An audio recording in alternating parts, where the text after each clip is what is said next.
शहरामध्ये 29 डिसेंबर 2025 रोजी मी प्रभाग क्रमांक 10 मधून वंचित बहुजन आघाडीच्या माध्यमातून आज प्रभाग क्रमांक 10च्या उमेदवार माझ्या पत्नी सुरेखा कायंदे आणि माझे प्रभाग क्रमांक 10 मधील सगळे माझे बांधव भगिनी आज या फॉर्मला भरण्यासाठी सगळे आज उपस्थित आहेत आणि त्यांच्या सर्वांच्या आशीर्वादाने आज आम्ही या बँडबाजाच्या शक्ती प्रदर्शनामध्ये आज इथे उपस्थित झालो।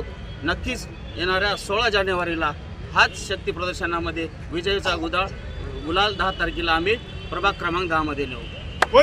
असं नाही तर माझ्या पुऱ्या पॅनलचा मी विजय करणार आहे। मी माझ्या स्वतःचा बोलत नाही आहे। माझे जे 4ही पॅनल मी प्रभाग क्रमांक 10 मध्ये उभी केलेले आहेत आणि आपण जो प्रश्न केला अनेक 50 वर्षापासून प्रभाग क्रमांक 10ची अवस्था परभणी शहर बघत आहे की कचऱ्याची व्यवस्था नाही आहे, पाण्याची व्यवस्था नाही आहे, नाल्या आज 2 महिन्याखाली आपण बघितलं की झोपडपट्टी भागामध्ये असेल किंवा अनेक नगरामध्ये असेल की अतिवृष्टी इतकी भयंकर झाली की इथल्या प्रस्थापित नेते कुठलेही येऊन प्रभाग क्रमांक 10ला बघण्यासाठी उपस्थित नव्हते। फक्त वंचित बहुजन आघाडी प्रभाग क्रमांक 10 मध्ये उतरून त्या सर्व लाभार्थ्यांना 10,000 रुपये मदत म्हणून शासनाकडून मिळवून दिलेली आहे।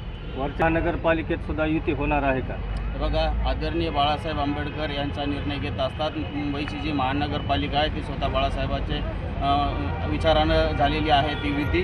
परभणी शहरामध्ये अजूनही काँग्रेस आम्हाला किंवा कुठल्या प्रस्थापित पक्षाचा अजूनही आम्हाला प्रस्ताव आलेला नाही आहे, पण मी मीडियाची पत्रकार घेऊन मी सर्वांना प्रस्ताव पाठवलेला आहे। जर नक्कीच या 2 दिवसामध्ये जर प्रस्ताव कोणाचा आला तर मी युती करण्यास तयार आहे। अन्यथा स्वबळावर मी परभणी शहरामध्ये सर्व प्रभागामध्ये स्वबळावर वंचित बहुजन आघाडीचे पॅनल उभे करून आम्ही स्वबळावर करणार आहोत।